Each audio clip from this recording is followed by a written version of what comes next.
We're going to start with Dana because I knew she wouldn't mind getting right up in front of other people and share her idea. So Dana, what is the idea that you want to work on? And I'm not going to hand you the mic. Take the mic.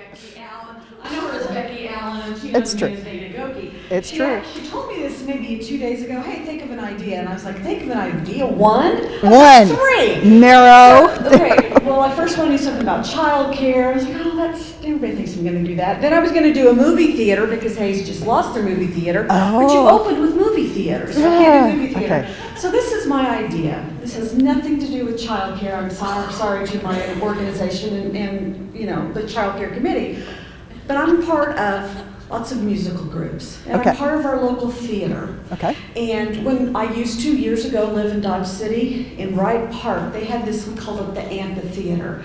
And it was a space for outdoor concerts. The band would play. They would do productions. I've sometimes had family in Lubbock. In both of Dodge City, Lubbock, it's hot, it's windy. We've always thought our theater group, wouldn't it be great if in one of our beautiful parks we had even just a stage and then maybe an amphitheater? We would love that. Awesome. That's my idea. Okay. So this is really great. Do your communities have amphitheaters? Who has an amphitheater? There's a few back here. Okay. Maybe Salina's like, kind of. We get it. Whatever. They're taking theirs for granted because they've had it for a while. Okay, so we all know what the old way would be. Like we would form a committee, we would hold a lot of meetings, we would get some architectural renderings. Because we're rural and cheap, we'd steal somebody else's plans that already has one, right?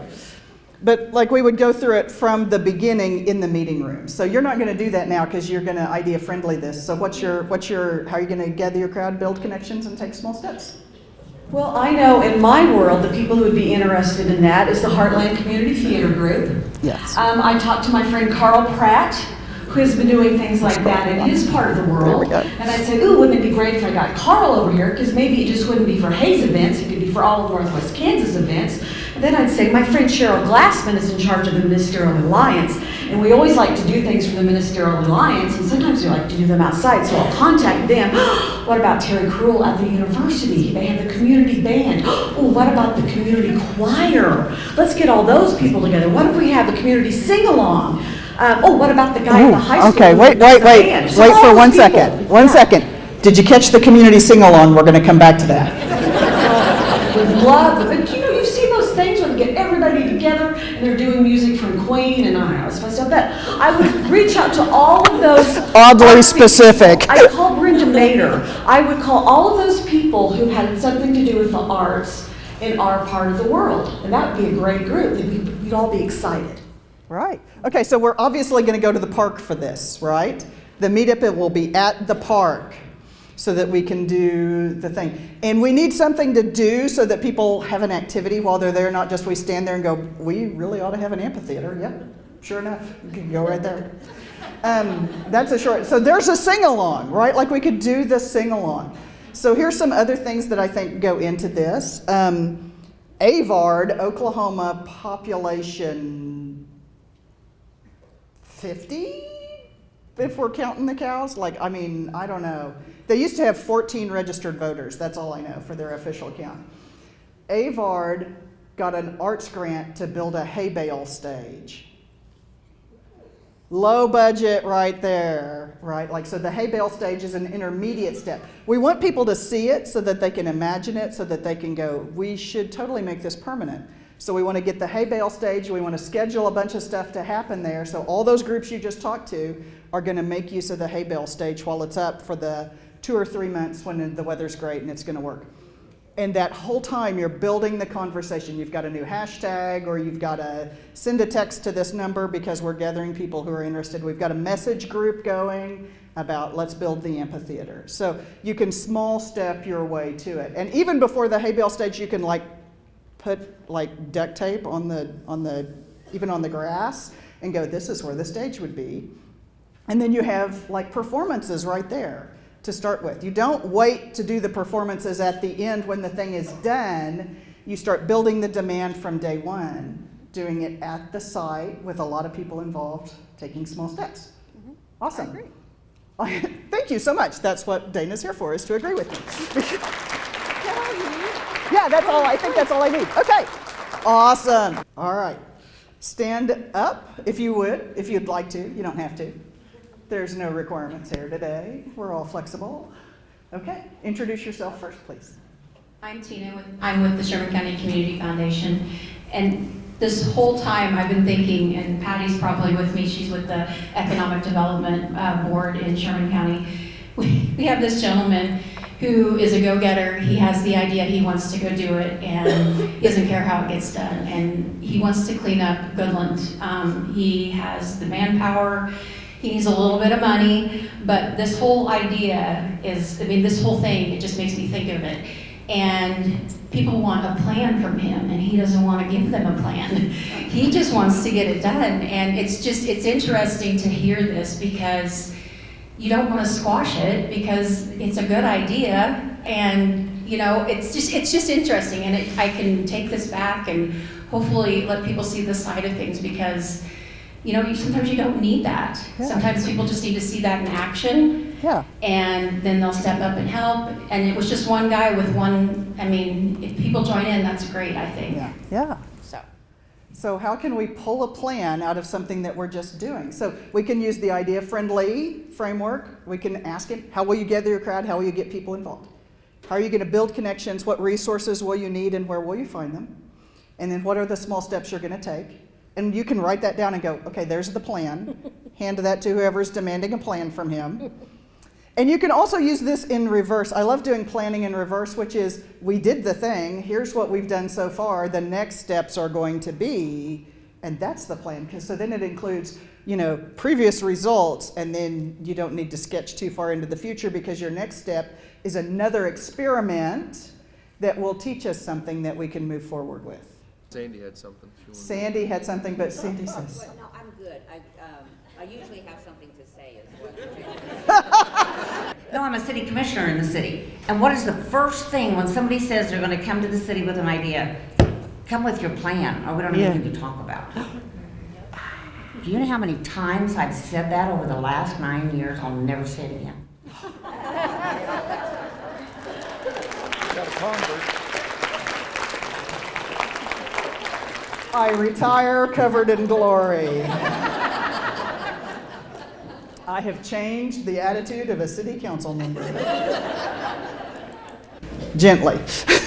And you actually had a picture of this on your presentation, but in St. Francis, Kansas. Yes! When you were talking about the building that doesn't have a roof and it's falling down, we actually had a couple move to town, and they are very young, very energetic, and they had a vision. They wanted to roast their own coffee. They had gone all over the world to learn about coffee. She's gonna bring the picture. I'm going to bring the picture back up, yeah. And they came back, they moved back to their hometown, and they bought a building that was falling down. And then they went and bought a coffee truck, and they parked that coffee truck out in front of that building that was falling down. And they spent a good couple of years just doing the work themselves, getting people in the community to help them fill in dirt, tearing down the roof, and this is it.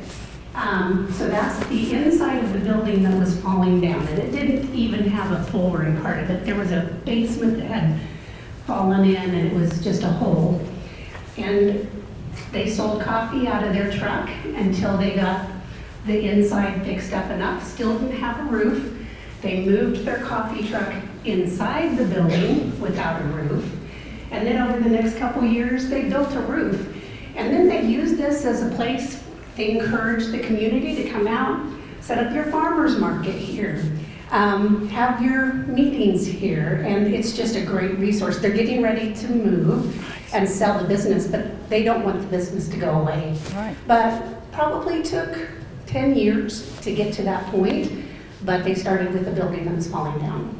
I love it. I love it. How great is that story?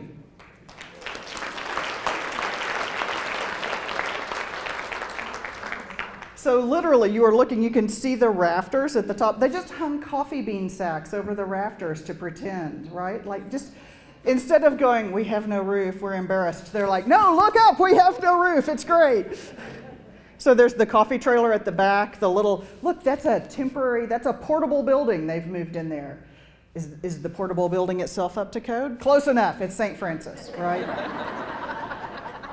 They've graveled the floor and then just put some like garden pavers in there so you can walk around. There's coffees, there's seating, there's little tables. Look, they hold events. So what's better for the community? Waiting for somebody who will rebuild the entire building all at once? Okay, again, motivation is got to be this high. Or could we small step our way there with gravel to start with and some pavers, temporary buildings, and they made enough money to put the roof back. Eventually, this may make enough money to build a real building back, but so what if it doesn't? They still have the front where it used to be, but that's optional, right? Like they still have the brick storefront, and it's really cool. St. Francis, make a road trip, hop up to St. Francis and go see it. Now, I drug Betsy up here because she excitedly came to show me and tell me a story about how the forum started and why it's a forum and what happened with that. And I was like, well, you should tell the people at the forum about that story, not just me. So here you go. Here's your 2 microphones, and I'll hold your phone for you. So actually, we just wanted to see how many microphones Becky could hold at one time to do this presentation. It was a test. She passed. So I was just telling you that this is the 11th year that we've held the forum. And if you don't know who I am, I'm Betsy Waring, and I work for the Dane Hansen Foundation. But this event started in Martinelli's restaurant, Salina, Kansas, with me and 2 of the then Hansen trustees who said, let's talk about what kind of work we can do, et cetera. And one of them said, you know, we should just like get our people together. And I said, well, we can do that. We can do that. We can have something. And I said, I'll have to figure out what we want to call it, because we don't really want to call it a conference. So we came up with forum, and here's why we came up with forum, because when I was looking up what could we call it, this is the definition I found, and it just reminded me of that moment when she was speaking today. A forum is a physical or virtual space designed for open discussion, debate, and the exchange of ideas on public or specialized projects.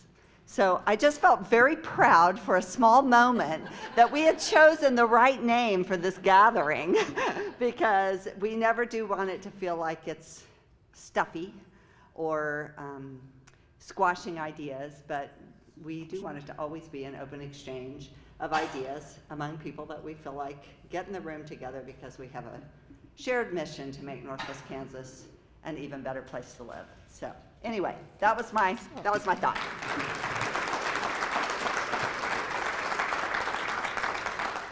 Okay, you have to hold both mics. That's how this works. I do have to hold both mics. Yes, sorry. Speaking of mics, my name is Mike, It's Mike. and my claim to fame is I'm just an old retired guy who happens to be on the Innovation Center board and the Greater Northwest Kansas Community Foundation board. So when we started this, I had no idea where I was going, but I just wrote, I would like to have drive-through ice cream cones again in Norton.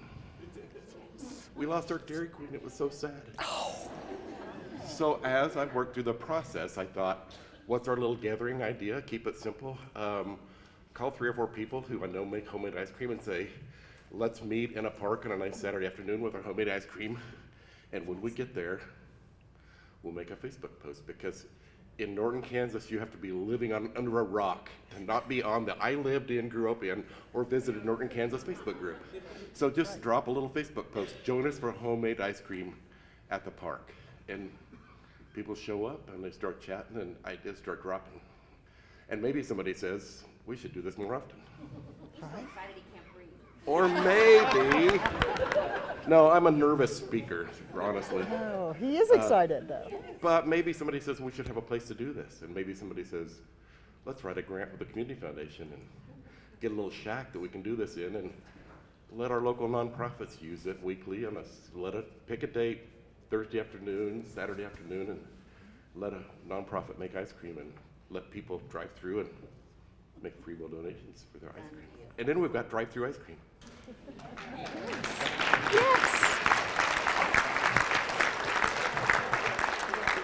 You know, I've got clever ideas that go with this, but they're not as good as his. Okay, so, but I will throw one in case you're thinking, like, I don't want to do quite like he did.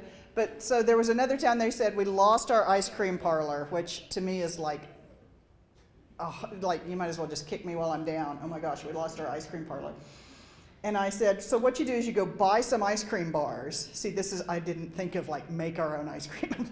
Buy some ice cream bars, print labels off somebody's home printer that say, we should have an ice cream parlor, and then like the hashtag or the number for the message group, and like stand on the corner on a hot day and hand them out for like, take a cooler and hand them out. Like, hey, I think we need an ice cream parlor again. You hand them an ice cream bar.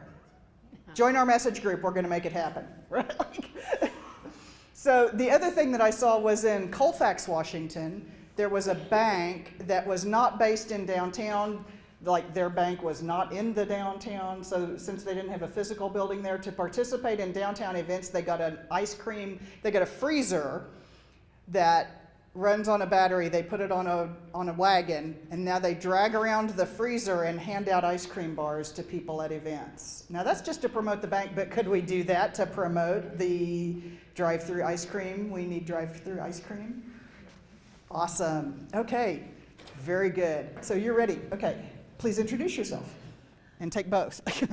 I'm Melissa Agler. I'm from Post Rock Community Foundation, which is in Lincoln County, Kansas. Okay, get them closer to you so we all hear you.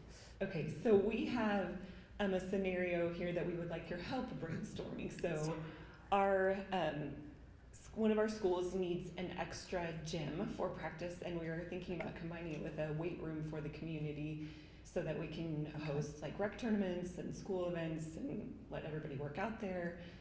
So we were talking about what would be an event that we could do to start working out. So maybe like a basketball tournament at our 150th celebration that's coming up in May. Yes. But what else can we do? Okay, so basketball tournament at the 150th is a great idea. Pick up games until then, like start a neighborhood challenge of like every neighborhood or every small town, like have pickup games until and leading up to that. The other one is like, okay, so you included the weight room, so like let's bring some free weights, like some dumbbells and barbells, and like let's have a lifting competition or a lifting class or just a lifting get together, and do that like at the site where the weight room should be or where you want to do the new gym. So that then you're like, again, building on the activities that you want to have happen there. So you reach out to everybody that does personal training or fitness or anything like that and go, hey, do you do, like my sister is a personal fitness trainer, and she used to do a boot camp, and they would like get together like on the tennis courts, and she would like torture them for half an hour in the mornings, right at sunrise. And so you want them to come and do that at the site. So you want to promote torture, like that. She just called it boot camp. I don't think she said torture in the ads. So you want to do those kind of activities at the site to be drumming up the attention. But again, you have to make sure you're guiding the discussion to what are the resources we need and who knows more about this that you can introduce us to. So that then you don't have people going, lifting competition, somebody's just going to get hurt. Calm down, calm down. You don't have to lift anything, just right, like come and cheer. So there's that. Make sure you know what the things are that you want for your next step.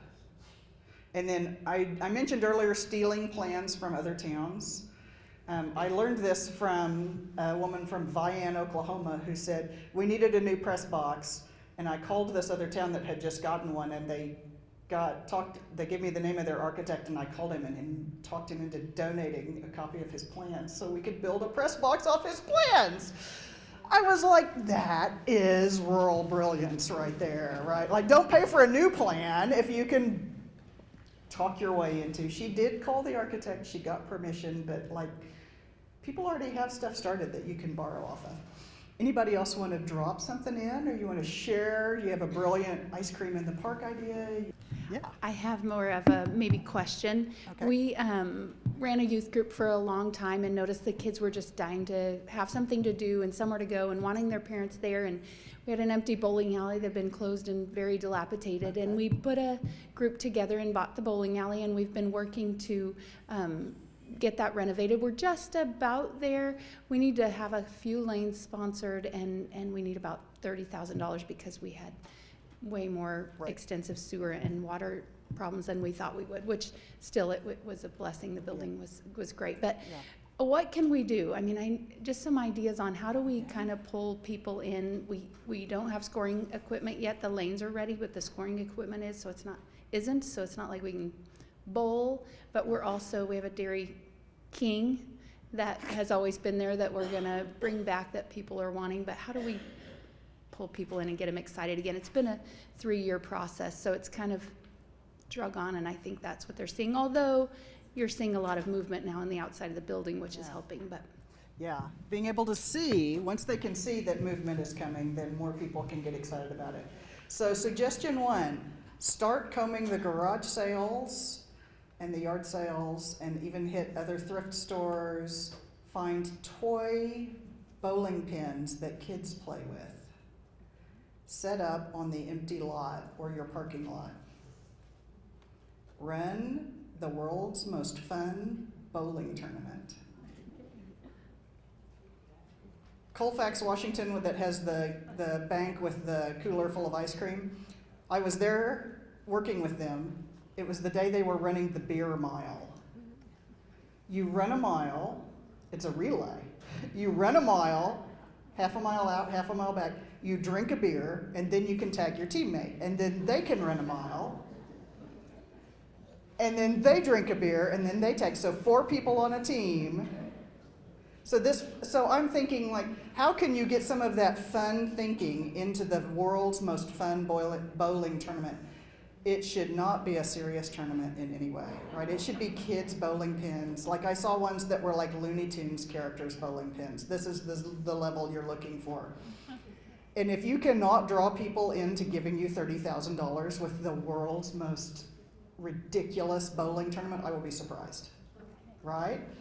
Who else has a suggestion for the bowling alley thing here? Or for anything, or another question, or you want me to come up with something silly for your idea? We had our bowling alley closed quite a few years ago, and it was used for a storage shed and whatnot and so forth. And we had a couple of young brothers that decided that they had young kids. We need some place where kids can shoot baskets all year long, or whether they can do they can have a batting cage, that type of thing. And here about 5 years ago, they were able to get a donation from CoBank for $10,000. But CoBank was only going to give that to them if they were nonprofit.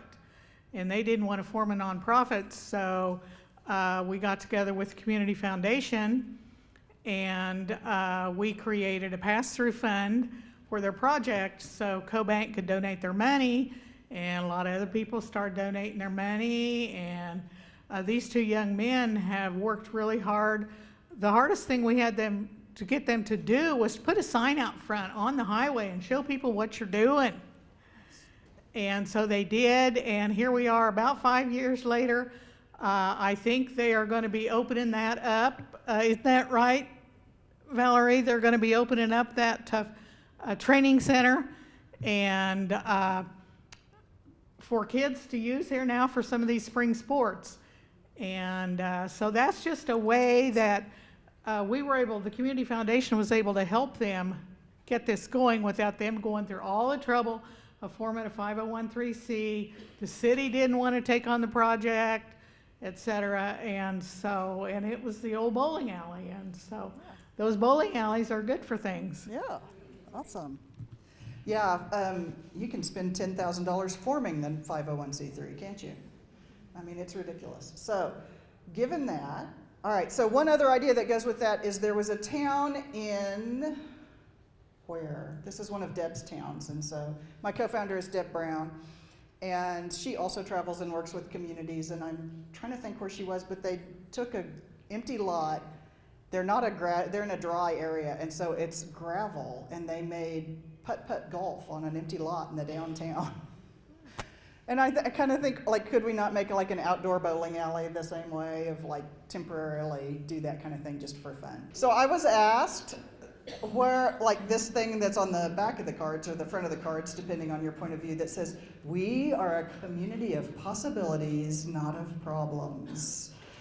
Where can we get a copy of that that's in a little bit larger print? Oh my gosh, that's small. Okay, well, I had to squeeze it onto the card. But so I have a very few copies of it on 8.5 by 11 that are at my table, and so you can pick one up there. Or in really small print, it says ideafriendly.com.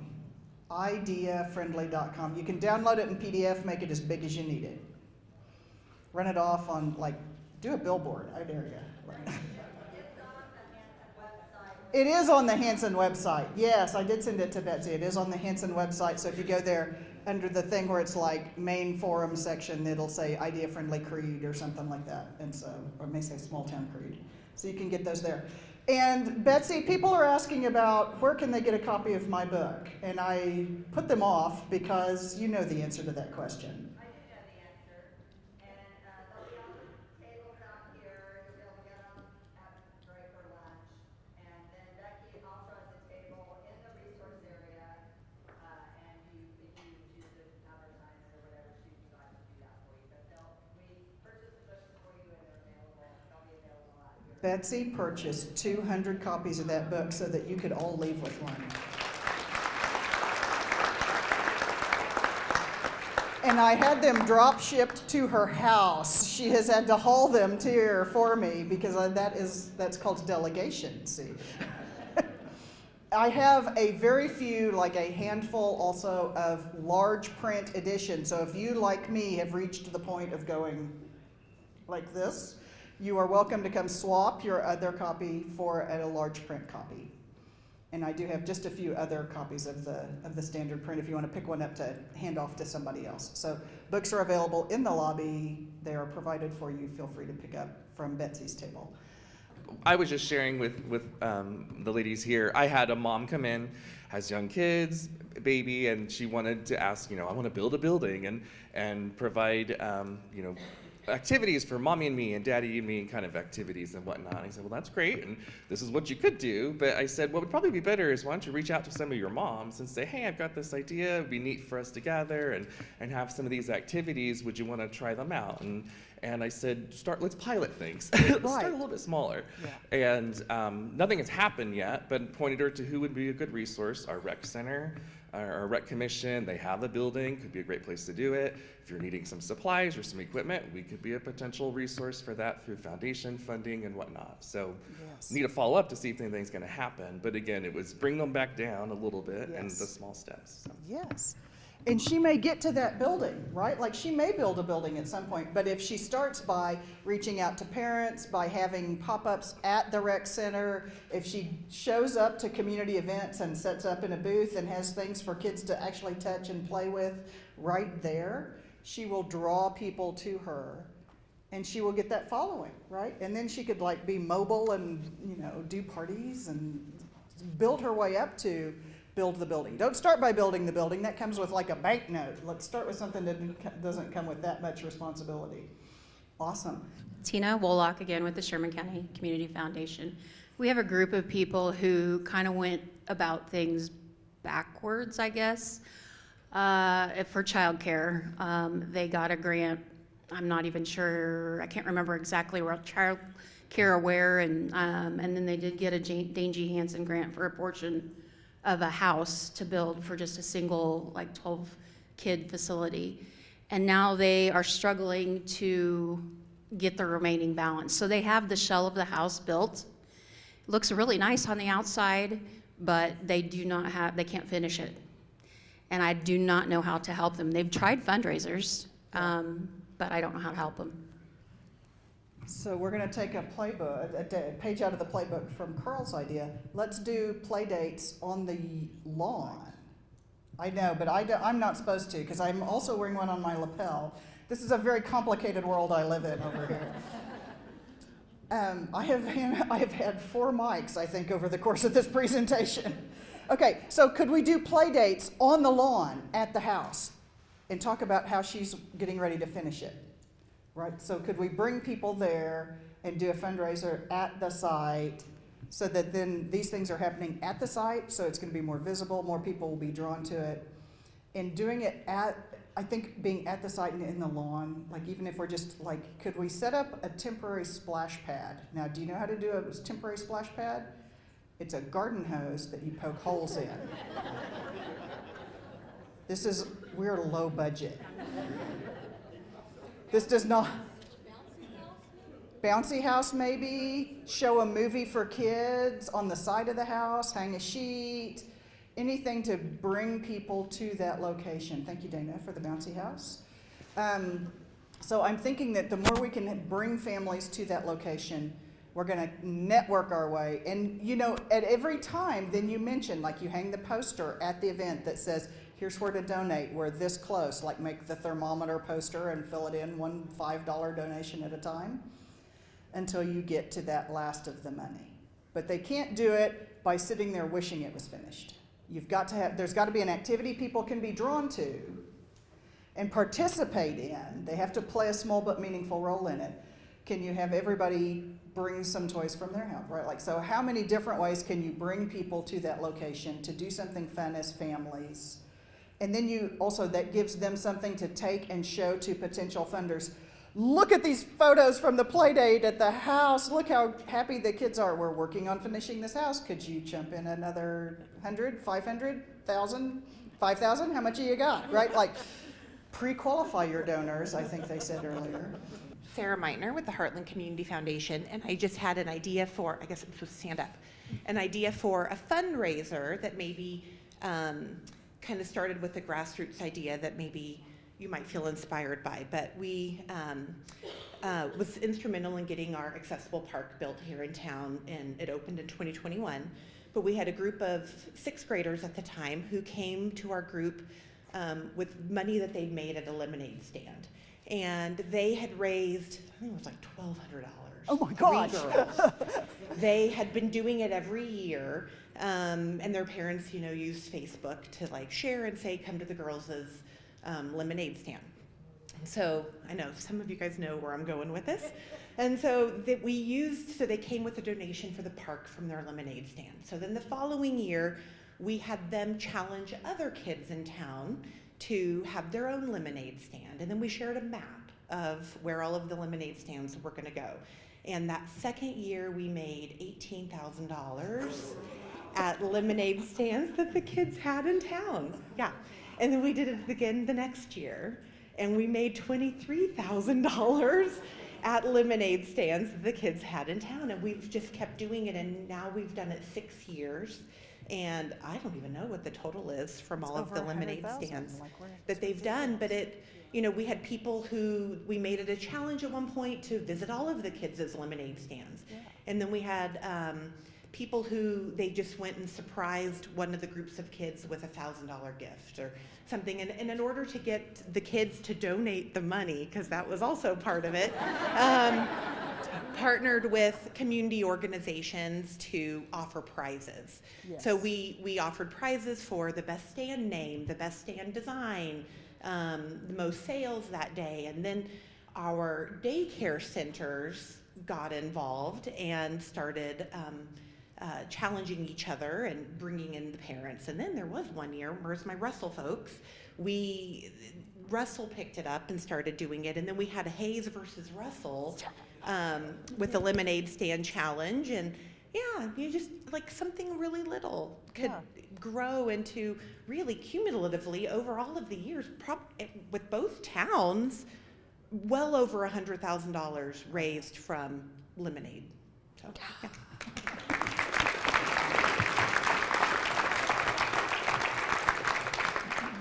That is awesome. I love it.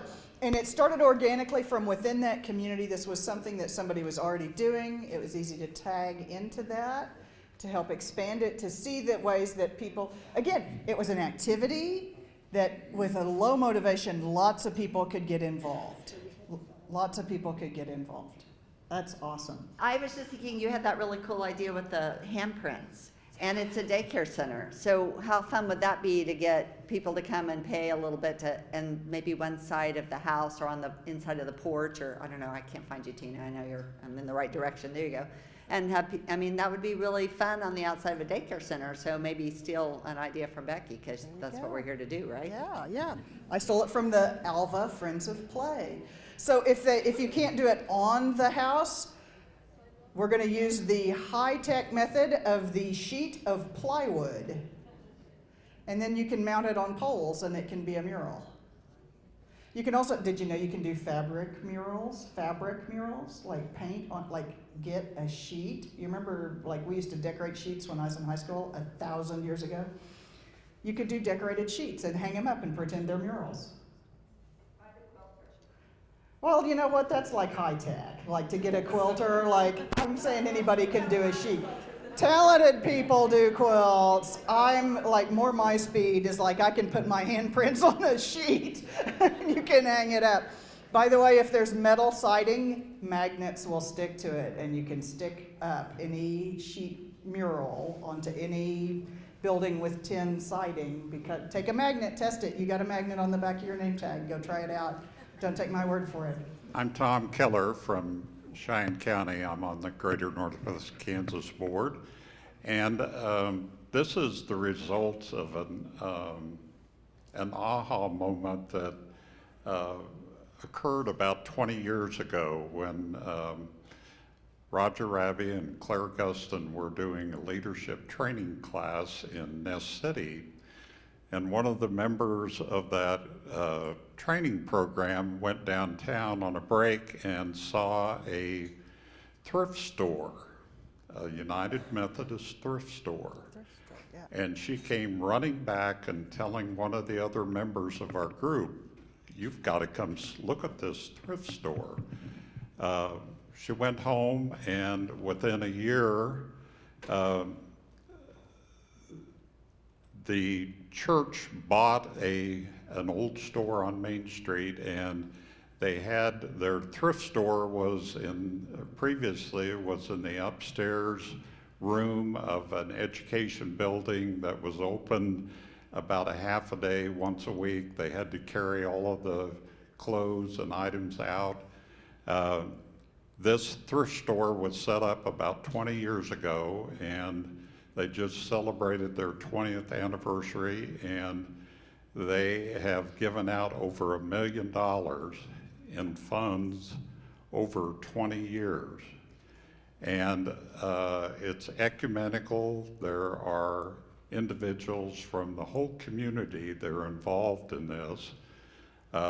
They have purchased an adjoining building and have set up so they have more products that they can sell. And on Saturdays, they invite other nonprofit groups to come in and run the store, and they get 75% of the take for the day that they serve. So other nonprofits in the community find that is more productive than bake sales and yard sales and such. So it's turned out to be a great project, and it all was instigated by an aha moment from a leadership training class 20 years ago. Sweet.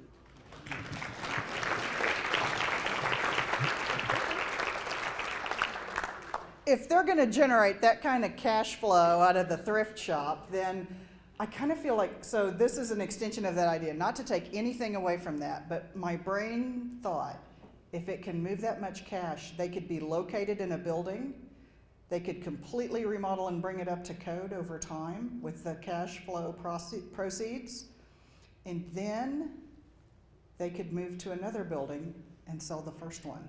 And it would be another building that had been remodeled in the community. Do you see what I'm saying? That could turn into a way of bringing more buildings back into use in your community, which is a big challenge for all of us to get those buildings back up to code and back to usable. Iowa State University studied 99 small towns for a period of over 20 years. And in that time, as you can imagine, like anything that could happen to a community happened to one of these communities. So there, were ones like Webster City in the picture here that lost their manufacturer, and others that had new businesses that started. There were ones that lost a school and others that had big growth in their schools. And, some were hit by natural disasters over that time period and others were spared. So What the researchers determined was that no matter what happened to a community or didn't happen to a community, the ones that thrived the best economic and demographic outcomes, were the ones that were open to new ideas and welcomed new people into making decisions about the future of their communities. You don't have to know all the answers if you stay open to new ideas. The world is changing around us all the time. The challenges we're facing are changing all the time. They're getting worse in some areas, new ones arise. But we don't have to know all the ideas, and there's no way we possibly could. This was a big relief to me because I am a giant know-it-all, and I thought I had to know all the answers. I don't have to know all the answers if I'll stay open to really cool new ideas like you tell me here today. So that's one you can take back and share with other people. And we can stay open to new ideas even as we're rooted in our traditions. Cornel Chosa from the Jemez Pueblo in New Mexico said, "We are always moving our community forward with the changing times, changing resources, and new ideas. Our community is where we are because our ancestors who moved the community forward." So we can stay connected to our traditions, but being open to new ideas does mean letting go of this one thing: judging ideas. When someone comes up to you with an idea that you think is stupid or is never going to work, rather than saying, "That'll never work," if you could pause and maybe say, "How could you take a small step?" See, this would be more polite, wouldn't it? But it would also mean that you're going to see things that you otherwise won't get a chance to see. So we're back to Abby and the movie theater. They couldn't afford to build a new movie theater in Miller, but what they could do, now see, Abby and her friends had heard me present the idea-friendly method. And so they knew something that that adult with decades of experience did not know, which is how to take small steps.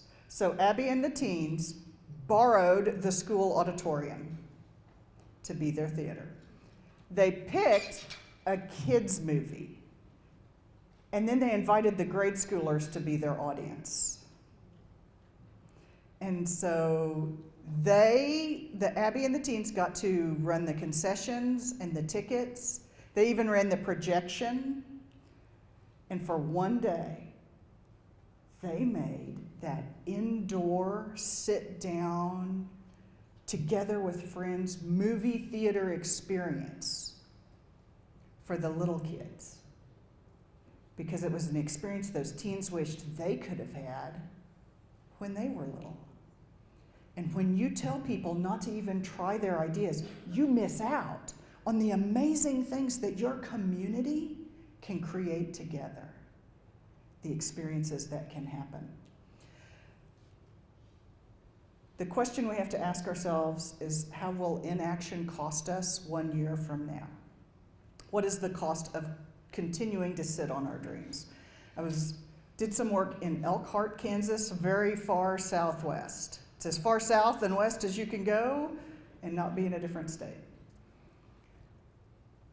And I was talking to people there. One of the people said to me, "I have this dream of closing our main street and putting a big table down it and having everybody in town sit down for a community dinner right down Main Street." I said, "That sounds really great. How long have you been thinking about this?" She said, 5 years. 5 years. I suggested, start this week. Call a friend, make a picnic, bring a card table, go downtown on a sidewalk, in a parking lot, and have your picnic there and talk about what you want to do. And then the next time you make 2 tables and you call some more friends and you reach some other people and somebody walks by and goes, "What the heck are you people doing on the sidewalk?" And you say, "We're going to have a community dinner. We're going to close down Main Street. It's going to be awesome. We'll be here again next Thursday evening. Bring your card table." And then what happens by the time we get to 5 years? They're doing it. They're doing it. They're closing the main street and they're going to have a community dinner. I don't know if she ever got her card table and started on it. I need to call somebody from Elkhart and find out. But does it really matter? I don't want you to sit on your dreams for 5 years. I want drive-through ice cream. I want a finished daycare center. I want to see these things happen in your communities because that's what I want for you. And that's the work that you do all the time, and this is the amazing magic that you create in your communities. So thank you so much for the work that you do to help other people do the things that make them come alive in your community, because that's what we most need. We have to test the ideas because maybe your downtown looks like this, and a community dinner would be really awkward with everything rolling right down the table. So always remember to pilot and try your ideas first. And also when people give you the big city idea, you got to test it because maybe your town's a little different. Take a picture of this one or write it down. This is the very last thing. It will never go back to the way it used to be. We start from here and go forward, one small step at a time. Thank you so much.